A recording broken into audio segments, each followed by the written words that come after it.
Ladies and gentlemen, I have the great honor and privilege to invite a poet, Mehzabeen Hussain, from the wonderful subcontinent of India. And she is an extraordinary poet, gifted, thoughtful, and a woman of great study and learning. So, Mehzabeen, thank you so much for joining me. Here on Poets of the East, we try to talk to the finest poets we can find, people who are thoughtful, people who are eloquent, and I think we're 5 stars with you today. So thanks a lot. Let me go ahead and start my questions.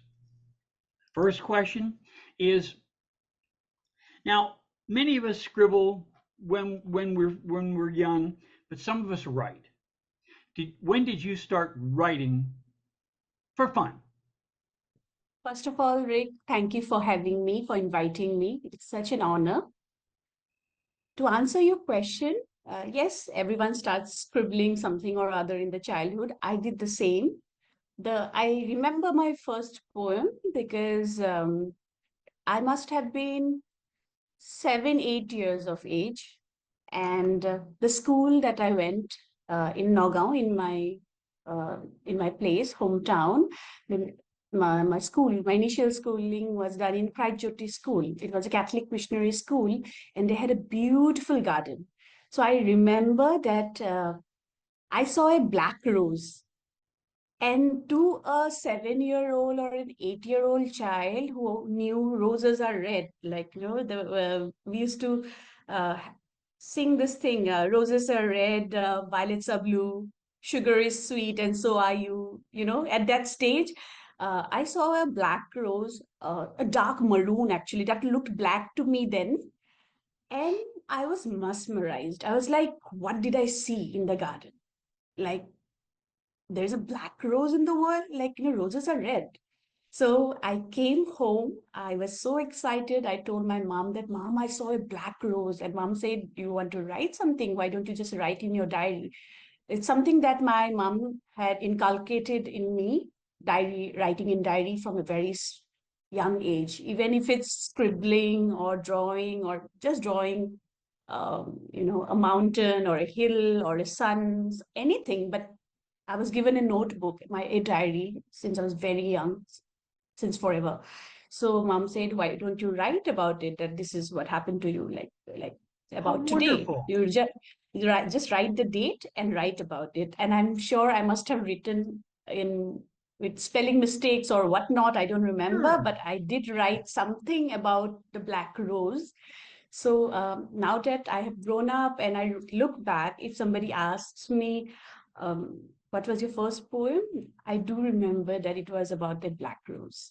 How And wonderful. then, and I have never stopped writing because I have written poetry in my school, during my school time, during my college time.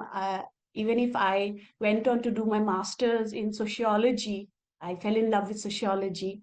But I had always throughout my life written poetry, poems, and I was also the editor of college magazine. I was in the hostel magazine. So academically, I was a social science student, student of sociology, but I have always written like poems. So I never stopped. But during COVID-19, I think it was a shock to me, like it must have been to every human being on earth, where we just saw people dying, no matter the age. The whole question of old age and death somehow diminished, that just anyone, any age uh, could just die tomorrow. And that came as a shock to me, also as a revelation. And I consciously started to write, and I was already a mother, thinking that my words will be my legacy that I leave for my son. So, in short, that's the journey. Wow. Wonderful. Whenever I hear about a poet who was encouraged from their earliest years by parents, by teachers, that always makes me so happy because writing to me is both a revelation, but it's also a way of exploring the world, exploring your own thoughts. And for those who can live that life, now, obviously, sadly, it's not everyone, but for those of us who get to live that part of life, oh my God, the riches are just boundless, boundless. Okay, wow. Well, you already answered like three or four of my other questions, but I'm gonna go on ahead. Next question. Were there any authors that you remember from childhood who had an impact on you, or teen or early young years anyway? Yes.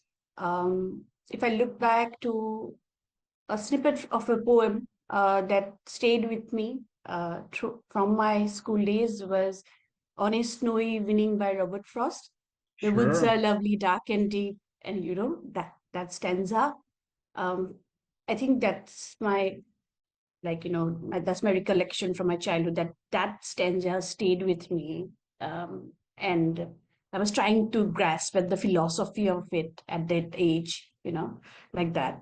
And my as I grew up, I went to Lady Shri Ram College under Delhi University. It's a top-notch college in the country, and it's a college for women.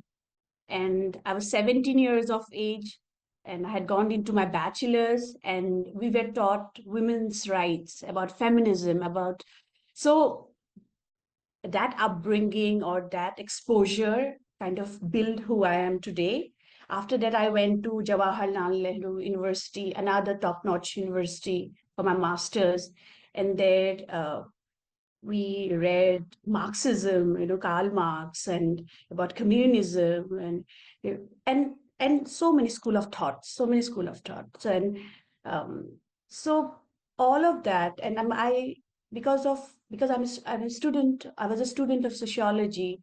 I had to do a lot of field work. I went to the rural places of India. I met women who are not educated, but would still sing or recite poems, and those poems influenced me. They are not known, or they are not legends, or they don't even know how to write ABCD, but right. they knew how to form a poem.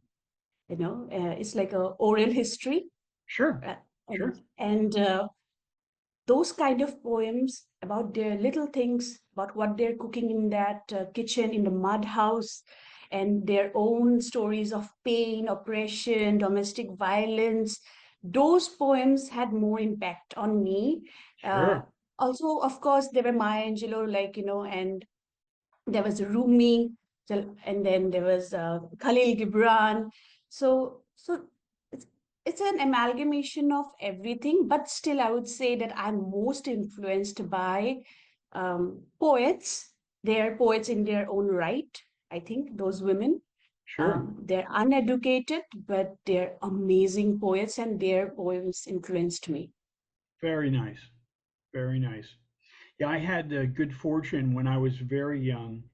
I was given a copy of the Iliad, Homer's book, and I showed an uncle of mine when I was just 7 or 8 years old. Oh, look this! I'm reading this. This is amazing. And he said, "Well, if you like that, you'd probably like this." And he hands me a book of anthropology. So here I am. I'm just, 9 or 10 years old, and I just absolutely fell in love with this subject of cultures. Like And I read this and I said, give me more. So he gave me more books. I basically read his entire college anthropology course for fun, for amusement. But anyway, enough of that. Let me that's why no wonder we've hit it off so well. This is just amazing. Sociology, understanding human beings, the proper study of man, is humanity. You are a very wise person, my dear. Okay, next question. Yeah, well, and the best people are modest, of course, of course. Okay, thank now you. we write for fun, we write for academic purposes, we write for business, of course. But when did you start to think of yourself not just as a person who writes, but as a writer, as an author? Honestly, the day, the last year, 2 years back, uh, I came up with my first book. It was something, it was a dream of mine to have my, own anthology of poems because I used to write. I thought, why not get them together and then publish it? So I published it. After publication, I got some amazing reviews of my poems, and I was invited to an event, and they had an ad where they said Mehzabeen Hussain, within bracket poet. I I did not call myself poet ever. I was called a poet by my readers, and I was invited to an event as a poet. And that day, I called up someone I look up to, a senior writer, and I called him up and I said, "Hey, they're calling me a poet. I don't know what does it mean to be a poet. I know poems, I know poetry. I don't know what it means." And then he said, "Don't bother about it. Don't bother about being a poet. Understand poetry, write poetry, do it. And this is just a journey. Somebody has called you today. Tomorrow, somebody might even critique you know. That's it. Like, just continue your journey as you have always done. Keep writing." So so later, of course, I was invited to Malaysia. I was the youngest poet out of like 100 poets from different countries, and I was the youngest one invited as a poet. When that happened, um, after that experience, after spending a week, 10 days there in the event, somehow it sunk in that, okay, the world is now calling me a poet, and I will be more mindful about what I write and what I speak. Very So good. that's it. Very good. I've had similar experiences. Um, now, you mentioned school. Did you write for school newspapers or yearbooks and stuff like that? What was that Yes, like? I did. Yes, I did. During my school time, I used to write for local newspapers. There was a children's corner every Sunday, and we would, as a school kids, we would look forward to that section. And there was a PO box and a mail address that we would send our poems, and many of my poems got published in those local newspapers. Along with that, my poems were always there on the school wall magazine. We had a wall magazine, a bulletin, like, and Uh-huh. people would just pin the poems. There were there was an editorial board, and there were teachers, and they would, like, select poems. Interestingly, there's something that I want to share. In my class 12th, like just before, means like the last year of our schooling, before our college. Right? When I took admission in my graduation, it is mandatory that the school gives a character certificate that this person is of good character. Yeah. In admission process, we have to give that as well, that a character certificate here. And interestingly, in my character certificate from my school, Miles Bronson School, they have mentioned that my poems were loved by juniors and seniors and teachers alike. You know, and I don't think there will be many people who would have. Usually, it just says this person XYZ is of good moral conduct and has a good character. That's it, 2 lines. But in my certificate, there's a mention of my poems, and I cherish that. That's wonderful. That's really wonderful. Okay. Now I'm going to ask you a technical poetry question. Okay. Now, there's a whole spectrum of poets who think one way or think another. For example, on one end, there are poets who say you have to write every day. Whether you're inspired or not, you should write every day just to practice. On the other side of that is poets who say, oh, no, no, no, no, no, no. Write only when you're inspired. Anything else is forced. Where do you fall in that? Do you try to write regularly, often, or do you wait until inspiration comes, or somewhere in between? Actually, honestly speaking, I fall in the second category where something has to touch my heart or make me angry or something must affect me positively or negatively, you know, and then my poems are born. They're like children to me. Each of my poem are born out of me, but Hopefully at the not as same point of painful. time, yes, and it takes everything out of you, you know.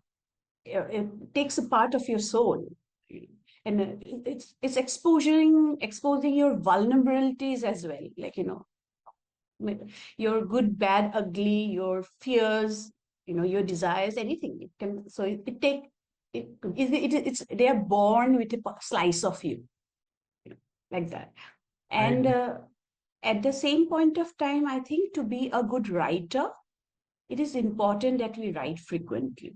So I may not be frequently writing poems, but I do write about the daily activities or some issue that, you know, I want to write. Like me, it may not be in the form of a poem. It may be just a prose.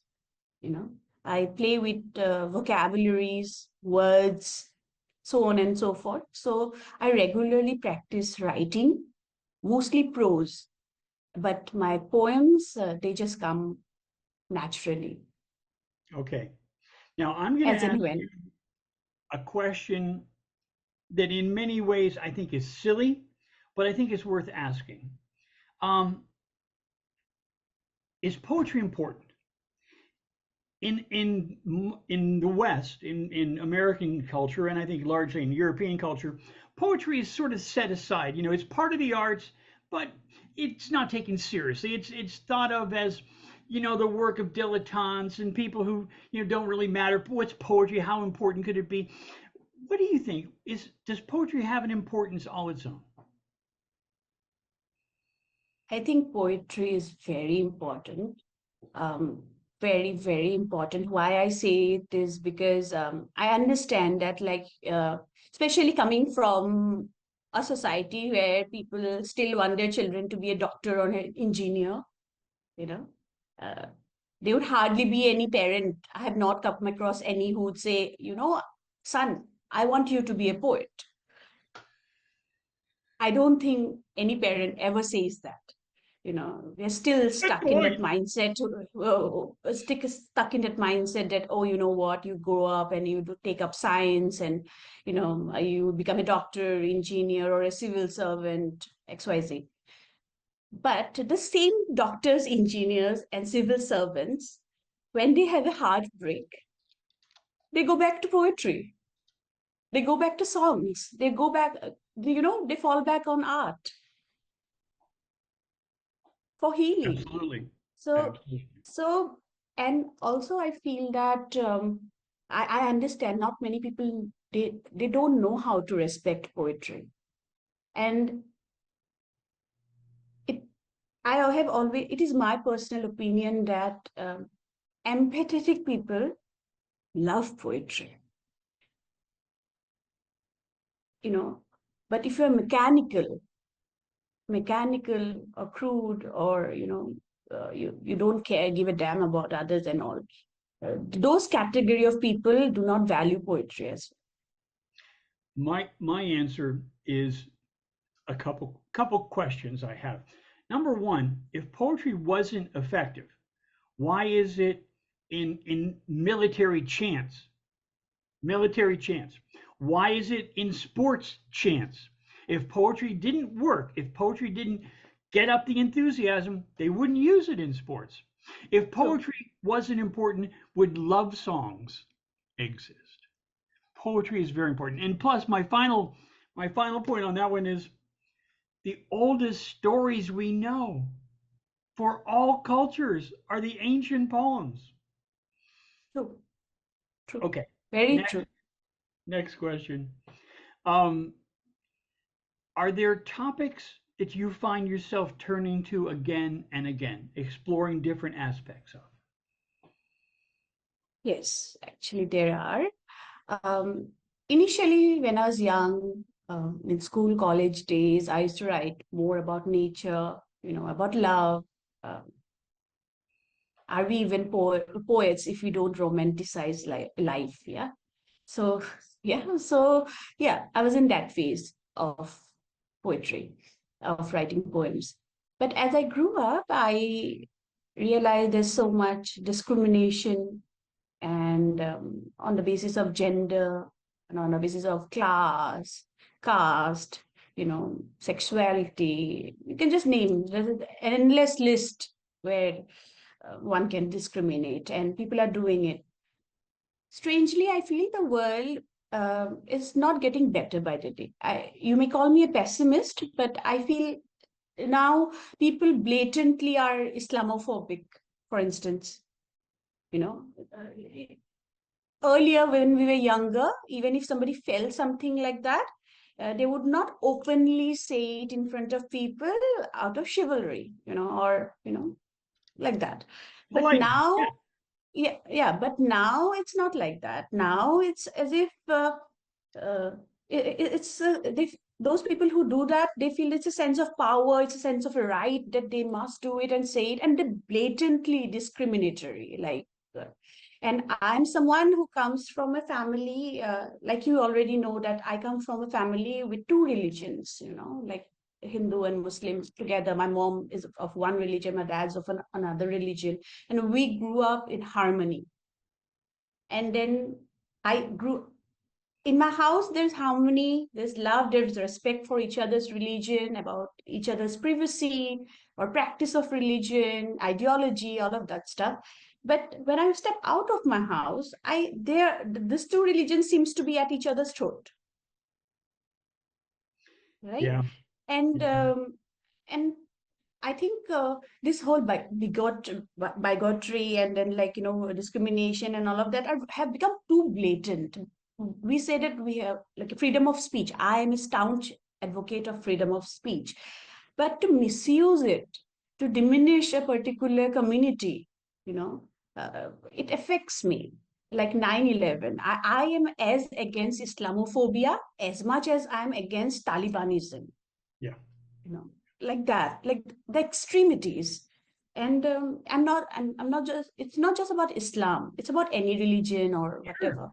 Well, if somebody, a particular person, is a terrorist, then, like, point the finger at him as a terrorist. Like, do not point at the entire committee of the whole world as terrorists. It's stupid. Yes. It's just absolutely stupid, and people just keep on doing it, and it's so on your face that it affected me in that way.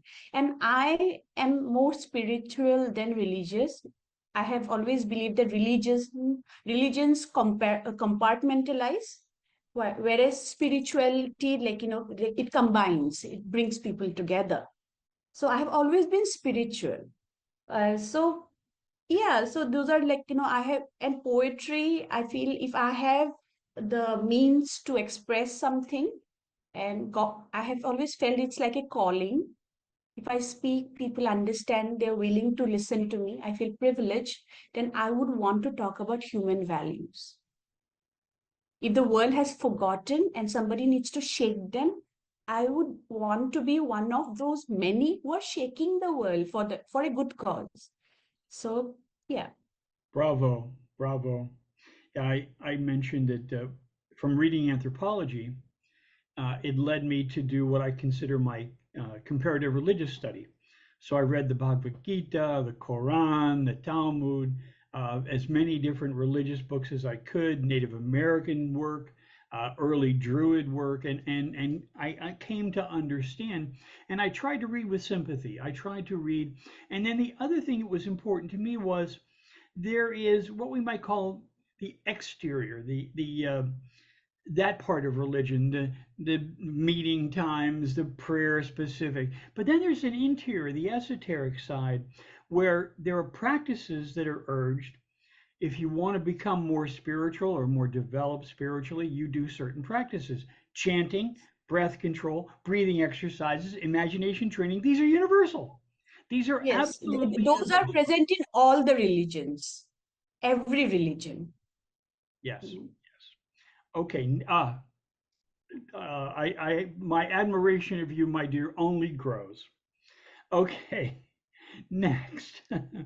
As you've been participating since COVID, I'm sure, in these international Zoom events, has anything surprised you? Yes. I think here it comes to age, me being a young poet, you know. Uh, One thing that has surprised me, there are two things that has surprised. One has surprised me, and one has shocked me. And we poets are human beings. We come with our own flaw, you know. Not to keep any grudge on anybody or such. I have felt that I have been blessed to meet some people in Malaysia from different countries, from Indonesia, from Malaysia itself, from Egypt and other countries as well, where they have accepted me with open arms, like, hey, you're part of us, like that. And at the same point of time, I have met people who are like, oh, you're too young, you should study more and you should see more life and then write and stuff like that. That made me think about something that I want to share. I would want your opinion on that as well. Um, I think I'm speaking from my socio-political context, of course, that our parents grew up in a much sheltered childhood, like, much sheltered childhood than we grew up. Like, I went to boarding school, I went to another state, I went to Delhi, New Delhi, to the capital of the country to study. And my journey has exposed me at a very young age to a lot of things as a woman, in love and whatnot, and belonging to a particular place. So I have faced, or I have felt diaspora quite early in my life. My parents who were born in a particular place, they grew up and they are now retired in a particular place, they have not felt diaspora. So when somebody says that you are young, I think instead of looking at someone by age, why don't we ask about experiences? Someone maybe 60-year-old and may not have had half the experience as a 25-year-old girl who is raped. Just saying, giving an example, you Sure. know. Sure. So that is one thing that came as a shock to me when my age was being pointed out without the urge to know my experiences. Yeah. Yeah, I absolutely agree. There's an expression that I've heard, and I heard this in my young age. There are old souls, and I was one of those children accused of being too serious. And and of course, the nice way to say that is that you have an old soul. Well, that's neither here nor there. But I think you're absolutely right. The ageism, just like sexism, just like religious intolerance, it's sadly too common. Uh, my when I shake my head about civilization, I always say we're very slow learners by and large. Very, And also, very slow also that learners. one, yeah, also that like it takes a lot of guts and resistance, practice of resistance to be able to voice out something, especially as a woman. You know, there's so much, what do you say, boxes that we must have broken in our life to be able to say something as it is, as we have thought, like without any manipulation. I thought and I said it in exact words. So please give us that benefit of doubt and please encourage us. It's like that because if we face more people trying to put us back or shun our voices, then it becomes a bit disappointing and discouraging. So that's one thing in the poets community I would like to, request. Well, this brings up something completely related, but in a slight different manner. Um, I love history. I read as much history as I possibly can. I came across a quote one day from a Greek philosopher, I think around 75 BC, as we call it, okay? And he was just lamenting. He says, uh, I'm late. I want to go to this wonderful lecture. A famous philosopher is lecturing in Athens. Athens, the king of the world, Athens, the leader of thought and philosophy. I've got to go. I'm late. Geez, I hope there's a seat. And he's rushing through town to get to this auditorium where he's going to hear this speech. And as he's getting closer, he sees a gambling house. And in those days, they would gamble on bear baiting. They would, bears would fight, okay, for money. Well, money wasn't for them. Anyway, so he goes past this gambling house, and the place was so packed that people were spilling out into the street. People were leaning in the window, handing money in to make their bets. And he's like, "Oh my God, this only reminds me more. Oh, I'm going to be late. There won't be a place for me to sit." And he gets to the auditorium where the debate is. The philosopher, he walks in, the place is almost empty. There's a handful of people in this auditorium, and he's like, "My God, what's with Athens that we are so foolish that the people spend time on this?" The one related thought also, I love Shakespeare's work. I whenever possible, I used to hold Shakespeare plays pre-COVID. I would invite friends to bring a copy of a particular play, bring a covered dish, we'd sit down, would read some Shakespeare, have dinner, read some Shakespeare, have dessert, read some Shakespeare. And the other thing was I insisted that we draw for parts from a hat so that anybody could be anything. It just gets rid of that whole casting thing, just gets rid of it. And it's interesting when you have a little old lady playing a young boy, or it mixes it all up because Yes, yes. we have within us, I believe, everything. Anyway, um, we change so little. 100 years, 500 years, 1,000 years. True. Humans are just humans. They do the same stuff all the time. Again, my dear, oh, such a pleasure to talk to you. Okay, next. Do you think, and I think I can guess the answer, do you think that poets have a responsibility to address contemporary issues? I know you're thinking that like now I'll say yes, right? Yeah. But at the same point of time, I have immense respect for those poets as well who do not, you know, Point. because okay, social commentary, like I do it, like or you do it, you do amazing, uh, social commentary, th- like pieces of work. So, but those who don't, they're also creating art.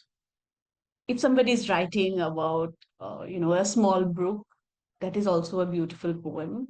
And when poets like me get saturated with all the advocacy work, at least there's something, their work that we can fall back and have some relaxation and.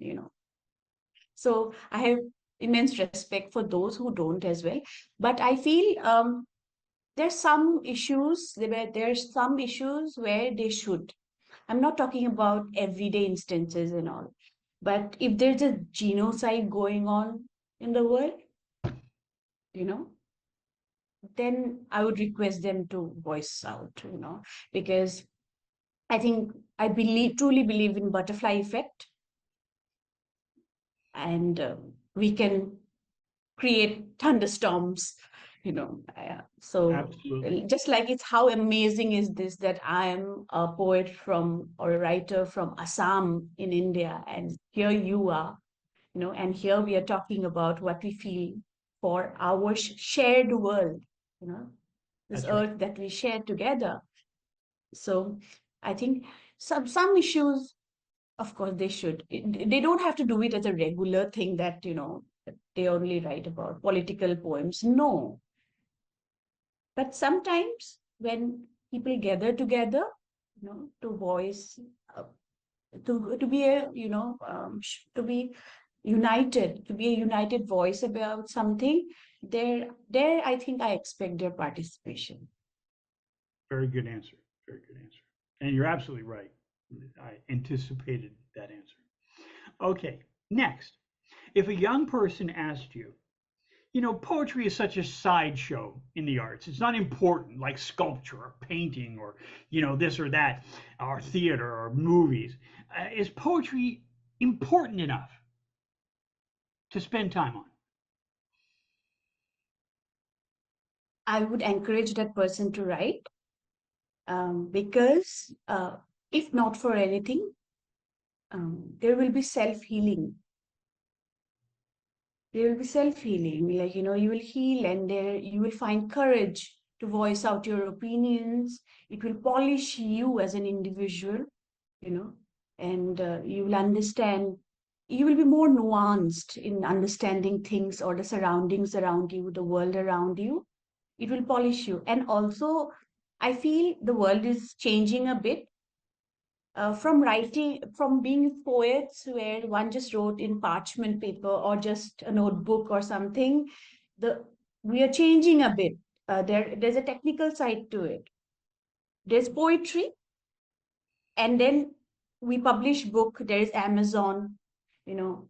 There are different platforms. There are publicity things now that we can do, and we can have solo recitals.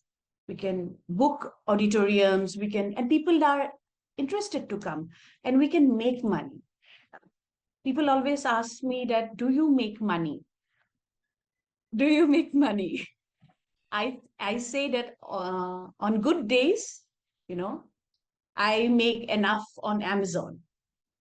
It's like that. But for that, once the poem is written, but then your brain has to function differently. Once you look, there's poetry, and you're a poet, and then you want to do marketing of that book. So once we learn those skills, I think it's fine. But still, we have a long way to go, I think, for that. But I would always encourage younger poets and writers to write, You won't because I tell them think that they're too young to write. no, never, never, because their voice matter. Sometimes it's the only way you will be heard, only way you will be able to speak or express. So never lose it. Okay, next question. What makes a good poet? Empathy, empathy, to be able to, uh, you know, get into the shoes of another. A good human being can be a good poet, or and a good human being can create a good poem. I've never heard, um, very bad people writing amazing poems.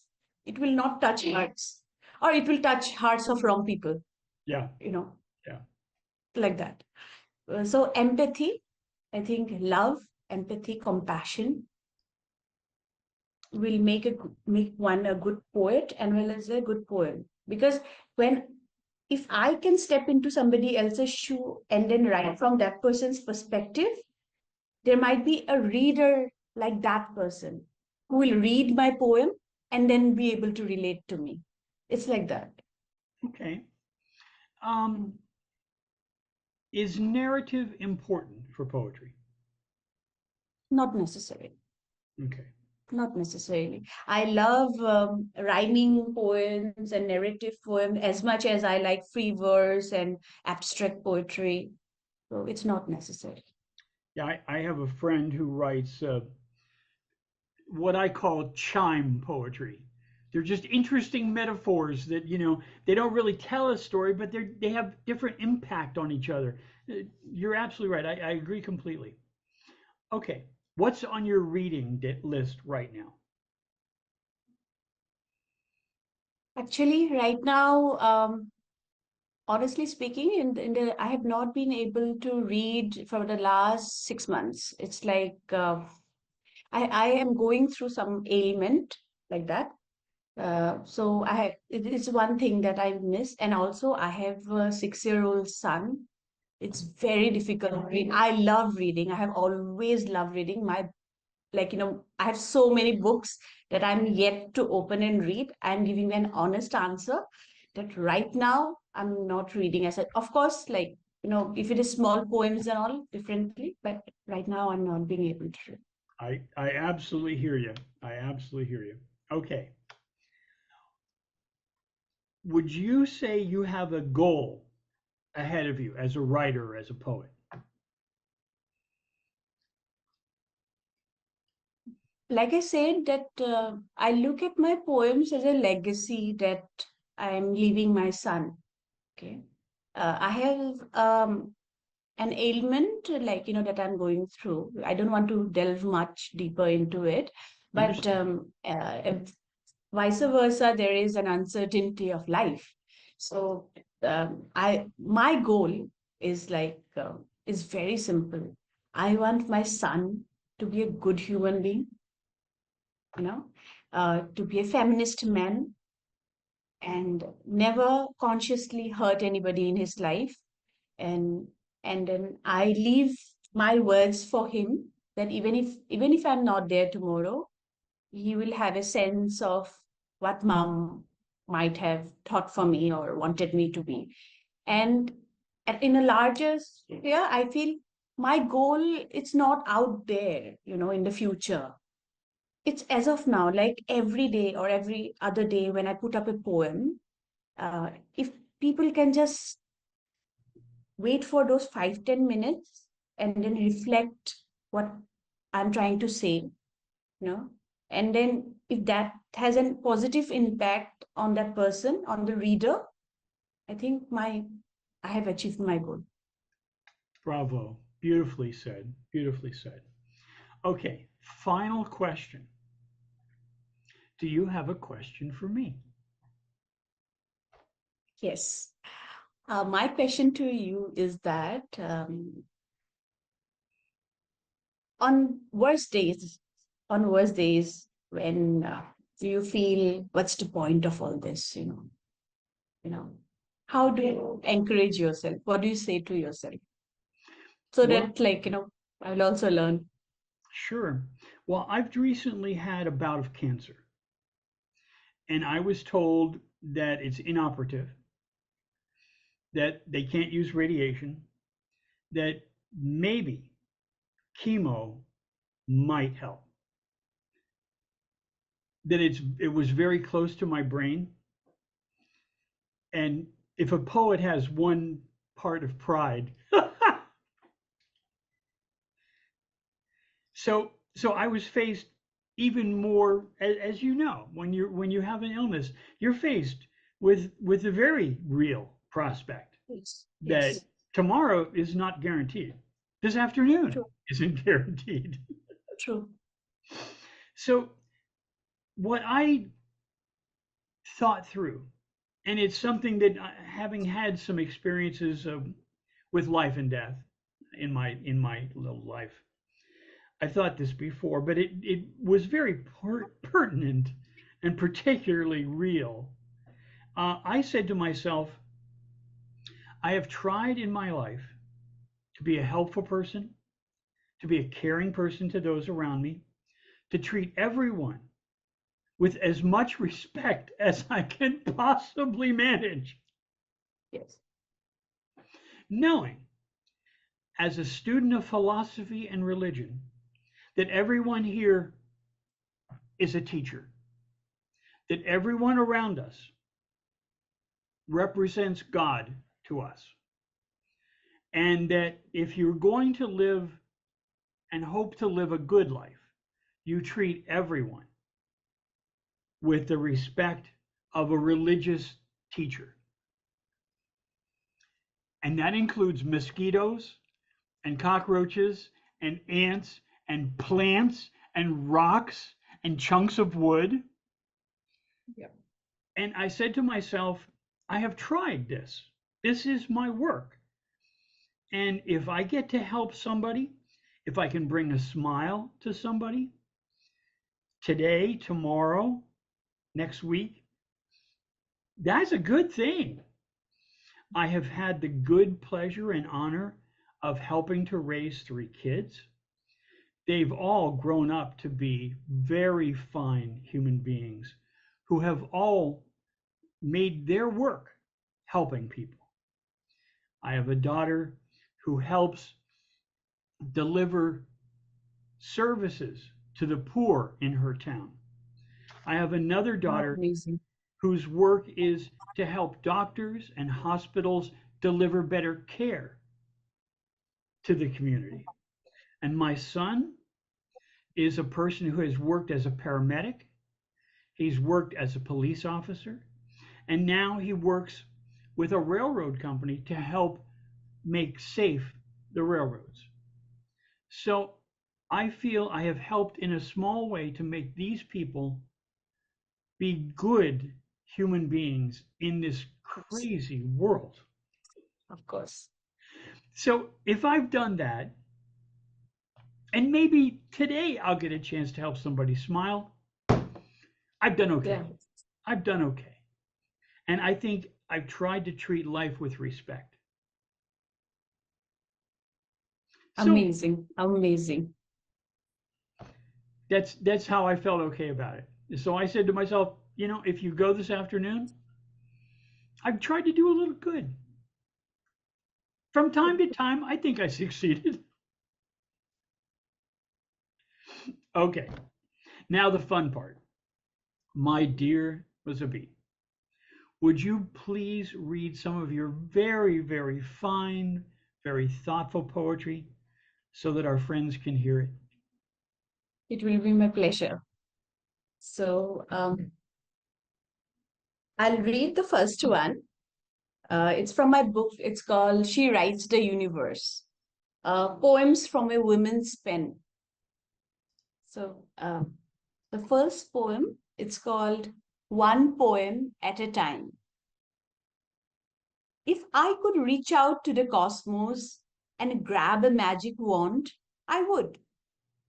I would then throttle every demon who ever broke a woman's heart and maim every monster who ever maimed a woman's spirit.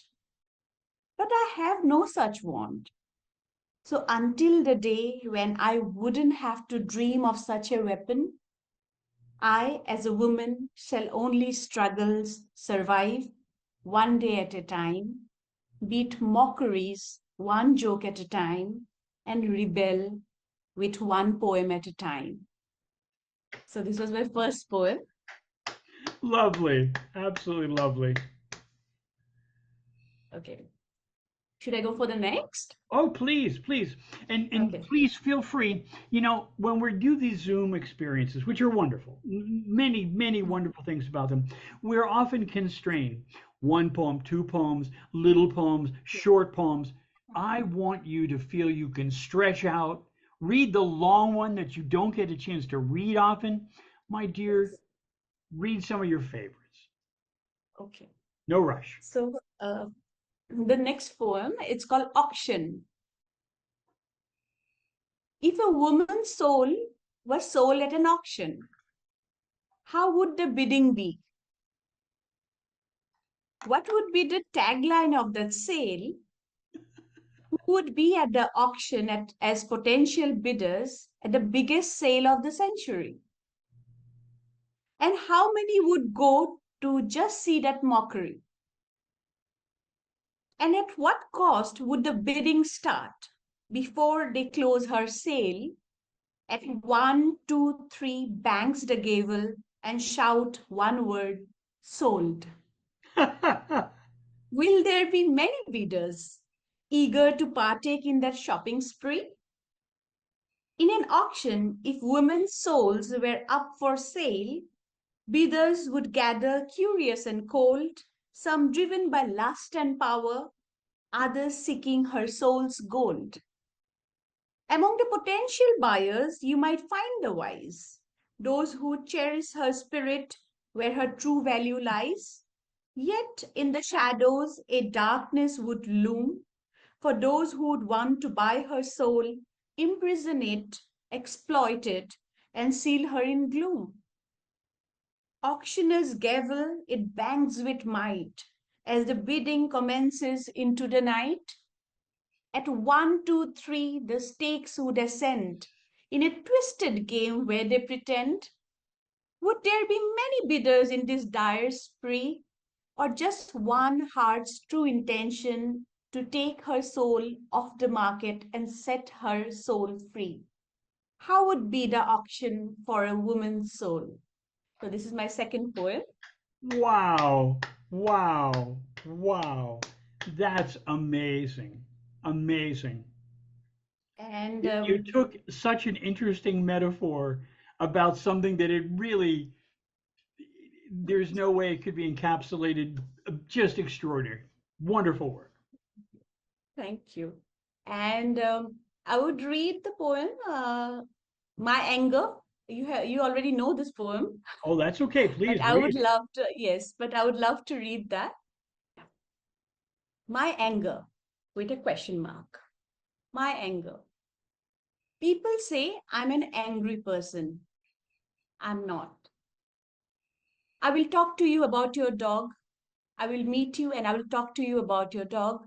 I will talk to you about your fascination with cars. I will also talk to you about all the interest you have so that we have a civil conversation. But slowly, after half an hour of small talk, you will want to crack a homophobic joke. You will say a communal comment. You will very carelessly suggest that you think women are inferior and weak, and I will no longer be able to continue to laugh with you on those jokes. I will not be able to keep quiet, and you will wonder why my mood changed. People say I'm an angry person, but I'm not. I will talk to you about the weather. I will nod along as you describe the latest gadget you bought. I will listen to you recount your weekend plans, and I will laugh at your stories about your childhood mischief. But then your words will shift. You will start to reveal the pieces of you that expect me to stay quiet, to brush it off. You will comment on the way someone looks, reducing them to the surface of their skin, as if the layers underneath don't matter, as if we are all flattered by your gaze. You will say something ill about race, about culture, something that leaves me cold, a remark that sits heavy in the air between us. I will not laugh with you. I will not nod, nor agree, nor let it slide. You will ask, what's wrong? As if the shift in the room is my fault, as if I am the one who disrupted this ease with my refusal to participate in your small cruelties. You will call it just a joke, but I am not laughing. People say I'm an angry person, but I'm not. I'm a person who listens closely, who notices the sharp edges in soft words, who believes that silence is not neutral, that staying quiet is kind of a violence, that not everything can be smoothed over with a grin. I will then speak and you will be startled. You will wonder why I can't let it go, why I can't be that easy, agreeable version of myself you thought you knew. But the truth is, I cannot. I will not choose your comfort over my integrity. Maybe you will walk away, call me difficult or too serious or a bore. Say that I don't even know how to have fun, that I turn everything into a debate. But I'm not here to make you feel comfortable. I'm here to remind you that words have weight, that the world you create with them is real, that I will not be a part of it if it demands silence. People say I'm an angry person, but I'm not. I'm a person who refuses to laugh at things that breaks others in half. I'm a person who believes that justice is not just a theory, but a daily practice. I'm a person who knows that to stay quiet is to agree, and I will not agree. I will not agree to your discrimination, to the subtle digs that strip others of their dignity. I will not agree to the shaming of bodies, of identities, to the words that turn people into targets. I will not agree to the silencing of those who speak truth to power. I will not agree. Because to agree is to uphold the very things that fracture the world, and I will not let you fracture the world anymore. Beautiful, beautiful. Now, I have asked you to read some of your wonderful poetry. I think it's only fair that I offer you a thought provoking Yes, of my own. yes, This yes. is one that is very much part of our concern.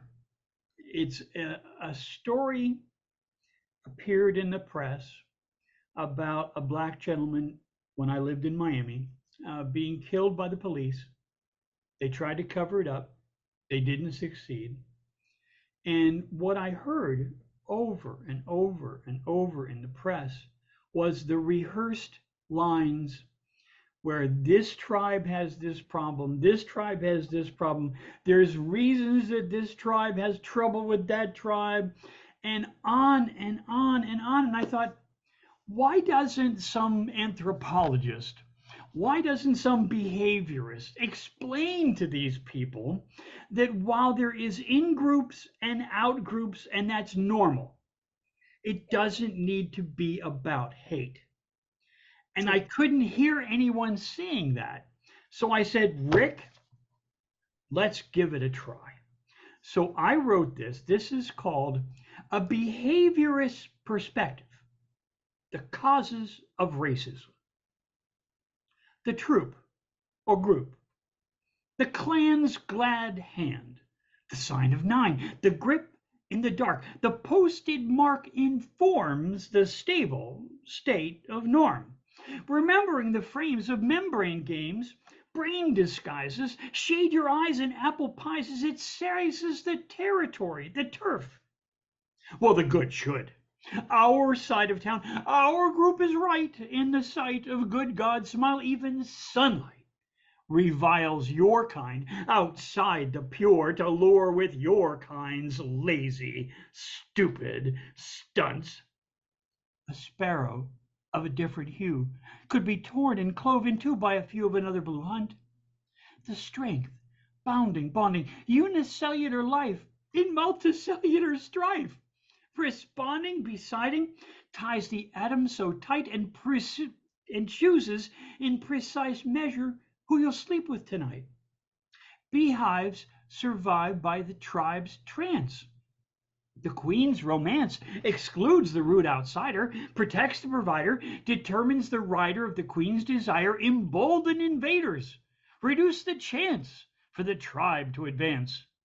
But social groups in bamboo shoots, baboon troops, and fishy schools know who the foe is, when to go, who's the friend, where's the end. The rules used training fools by gene and team wish. That's the culture's dish. It keeps the Portuguese man of war banging on the door. It explains to the colony who to hang on to and why. Cultural clash, like red ants and black, as a reason to attack is a common step to keep hep to good guys and bad. But isn't it sad how often supportive social ties, the tools of molecular rules, conceal the lack and leak of the social contract to the greater stack?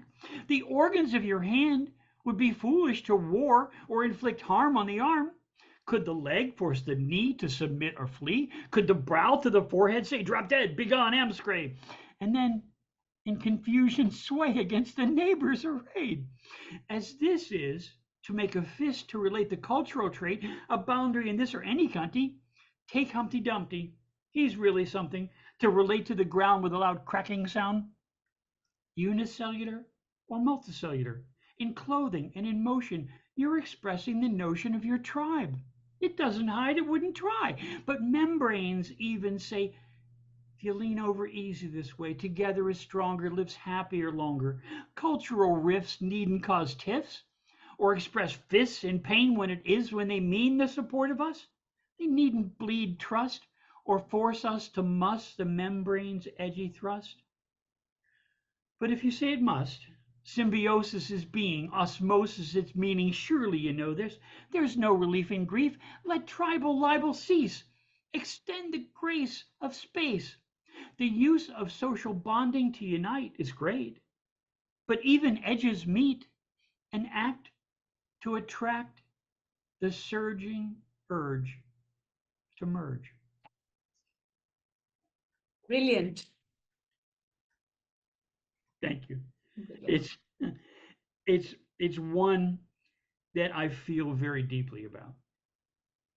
And sadly, it's as true today as it was 30 years ago. True. That's why I keep saying that eh, even if we are advancing in technology and whatnot, as a human race, as a civilization, we are not going in the right direction. Slowly. I'm optimistic. Slowly Yeah, in the maybe, right way. yeah, slowly. There are too many hurdles to cross. Yes. My dear, would you read a couple more? Yes. I will, okay, I would read. Okay, it's of a different taste altogether. The poem. It's called Inspiration of the Muse. A stranger roams in her rhymes, restless yet ever present, and sometimes in the non rhyming schemes of her poems. He cusses her curtly in the commas, each pause pregnant with possibility, and in the abrupt cessation of full stops, a moment moistened with anticipation, he lives on. Tribing amidst the semicolon, she stitches together fragments of his being, and in her exclamations, he finds his voice echoing through eternity. The stranger is no longer a stranger now. He resides within her rhythmic cadence and sometimes dangerously in her dissonance. In the silent spaces between verses, he confers, elusive yet present, a whisper of sweet nothingness in the womb of her creation, breathing life into each syllable, each poem.